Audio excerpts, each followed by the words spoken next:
Assalamualaikum warahmatullahi wabarakatuh. Nama saya Harsya Prayuda.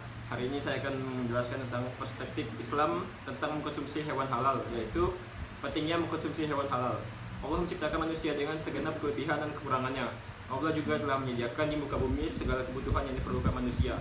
Untuk melengkapi anugerahnya kepada manusia, Allah telah menurunkan tuntutan dan aturan-aturan agar hidup manusia lebih terarah dan bertujuan. Allah tidak menginginkan manusia berlaku seperti binatang, hidup sekedar hidup, tidak mempunyai tujuan apapun selain memperturutkan insting-instingnya. Termasuk aturan yang diberikan Allah bagi manusia adalah dalam hal makanan. Allah memerintahkan agar manusia hanya memakan makanan yang halal dan baik, sebagaimana firman-Nya dalam Al-Quran yang artinya, maka makanlah yang halal lagi baik dari rezeki yang telah diberikan Allah kepadamu, dan syukurilah nikmat Allah yang kamu hanya kepadanya saja menyembah. Quran Surah An-Nahl ayat 16. Untuk apa Allah menyuruh kita memakan makanan yang halal lagi baik? Tentu saja tujuannya untuk kebaikan manusia. Jadi jika ada pertanyaan, kenapa harus halal? Jawaban sederhananya adalah karena yang halal itulah yang membawa kebaikan. Sedangkan sebaliknya, yaitu yang haram akan membawa keburukan. Makanan dan minuman yang halal mengandung kebaikan yang bermacam-macam bagi orang yang mengkonsumsinya. Pertama, makanan yang halal akan membawa kepada kesehatan jasmani dan rohani. Yang kedua, makanan yang halal membuat doa mudah dikabulkan oleh Allah. Yang ketiga, yaitu makanan yang halal membawa kepada keberkahan. Allah Maha Baik, tidak menerima kecuali yang baik. Selanjutnya, keempat, makanan yang halal dapat membentuk keluarga sakinah. Selanjutnya dari sini kita bisa menaruh curiga, dimungkinkan orang-orang yang korupsi itu waktu kecilnya tumbuh dan dihidupi dari makanan yang tidak halal. Bisa jadi orang yang sekarang menjadi penjahat, penipu, perusak masyarakat dulunya dan hingga sekarang terus-menerus diisi dengan makanan haram. Makanan yang halal itu membersihkan jiwa, sedangkan makanan yang haram mengotorinya. Setiap daging yang tumbuh dari makanan yang haram akan menjadi noda yang membuat kita buram, jauh dari cahaya kebenaran. Selanjutnya ada hewan haram. Manusia diciptakan Allah untuk menjadi khalifah di muka bumi. Manusia diberikan kewenangan yang besar untuk mengurusi bumi demi kebaikannya sendiri. Oleh karena itu, segala apa yang terdapat di bumi, di udara, permukaan maupun di dalamnya, diperuntukkan bagi manusia. Manusia boleh memanfaatkan semua itu untuk keperluan hidupnya dengan sebaik-baiknya.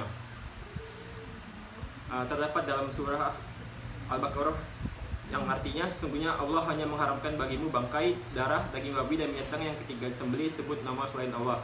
Tetapi barang siapa dalam keadaan terpaksa memakannya, sedang ia tidak menginginkannya dan tidak pula melampaui batas, maka tidak ada dosa baginya. Sesungguhnya Allah Maha Pengampun lagi Maha Penyayang. Ada 4 kriteria yang diharapkan pada binatang itu adalah bangkai, darah, babi, dan binatang yang ketiga sembelih sebut nama selain Allah. Dari yang 4 macam itu, sebenarnya binatang yang diharamkan semata-mata karena zatnya hanya satu, yakni binatang babi. Sedangkan 3 lainnya, bangkai, darah, dan sembelihan untuk selain Allah berlaku untuk semua binatang. Selanjutnya, penyembelihan hewan. Yaitu rukun menyembelih. Menyembelih ialah melenyapkan ruh binatang dengan cara memotong leher, kerongkongan, dan tenggorokan, serta 2 urat nadi dengan alat yang tajam, kecuali gigi dan tulang atau cara lain yang dibenarkan oleh syariat Islam. Binatang yang tidak sembelih hukumnya haram untuk dimakan, karena status binatang itu sama dengan bangkai. Sementara itu, hewan yang disembelih harus binatang yang halal dan boleh untuk dimakan. Misalnya yaitu sapi, kerbau, kambing, dan ayam. Jika binatang yang disembelih itu binatang haram seperti babi, maka meskipun disembelih dengan mengatasnamakan Allah, binatang itu tetap haram hukumnya untuk dimakan. Dengan kata lain, status hewan itu tidak berubah menjadi halal meskipun telah dipotong atau disembelih secara syariah. Sebelum proses penyembelihan dilakukan, terlebih dahulu harus kita tahu rukun-rukun dalam menyembelih. Rukun-rukun menyembelih yaitu adalah sebagai berikut. Yang pertama adalah penyembelih. Syarat bagi penyembelih hendaknya orang Islam atau ahli kitab, orang-orang yang berpegang dengan kitab Allah selain Al-Quran, dan dilakukan dengan sengaja. Yang kedua yaitu binatang yang disembelih. Binatang yang disembelih adalah binatang yang halal, baik halal zatnya maupun halal cara memperolehnya, bukan hasil mencuri atau menipu. Yang ketiga adalah alat penyembelih. Alat yang digunakan untuk menyembelih hewan harus yang tajam agar dapat mempercepat proses kematian binatang itu dan tidak terlalu menderita sewaktu disembelih. Yang keempat yaitu tujuan penyembelihan. Penyembelihan dilakukan untuk tujuan yang diridhoi Allah, bukan untuk tumbal atau sajian nenek moyang, berhala, atau upacara kemusyrikan lainnya. Jika tujuannya untuk upacara atau kegiatan kemusyrikan lainnya, maka hukum daging hewan tersebut menjadi haram, meskipun hewannya halal dan membaca kalimat Bismillahirrahmanirrahim dengan menyebut nama Allah.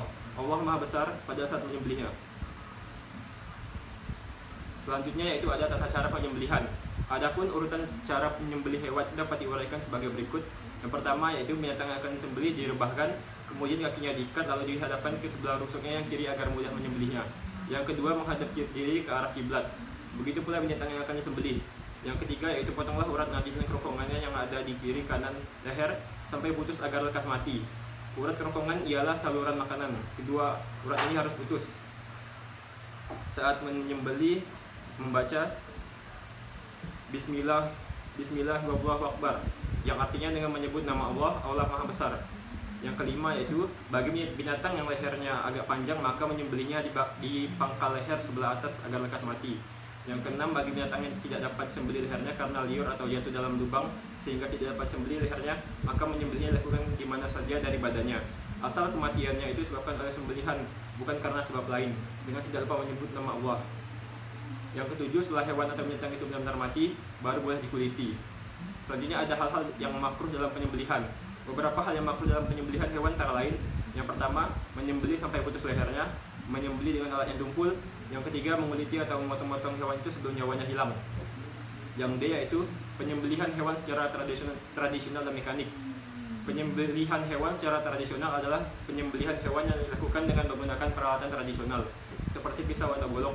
Adapun penyembelihan hewan secara mekanik adalah penyembelihan hewan dengan menggunakan alat-alat modern yang dirancang sebagai mesin pemotong hewan. Alat ini sekarang dipakai di tempat-tempat pemotongan hewan dalam partai besar untuk pabrik atau perusahaan.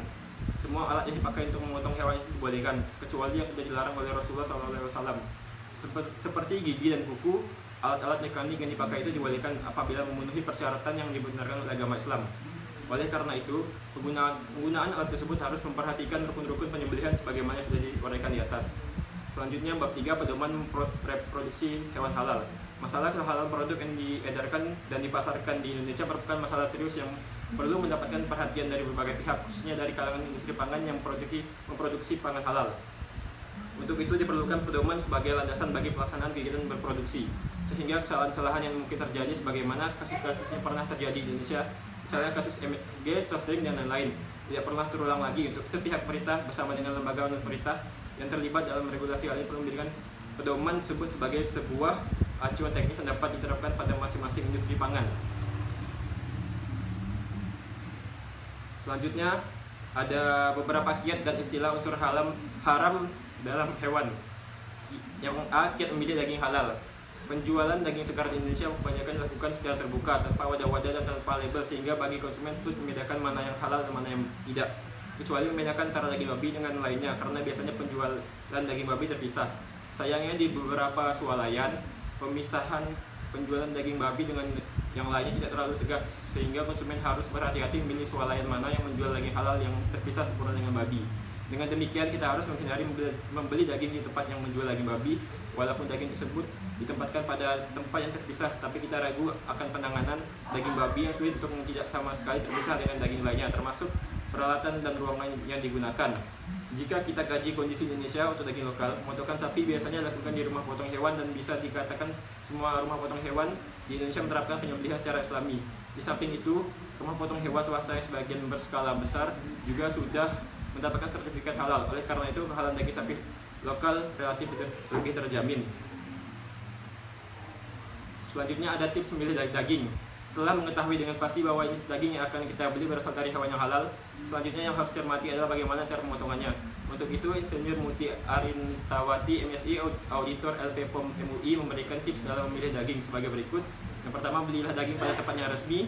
Yang kedua, jika membeli daging di pasar swalan, pastikan bahwa tempat tersebut tidak menjual daging babi.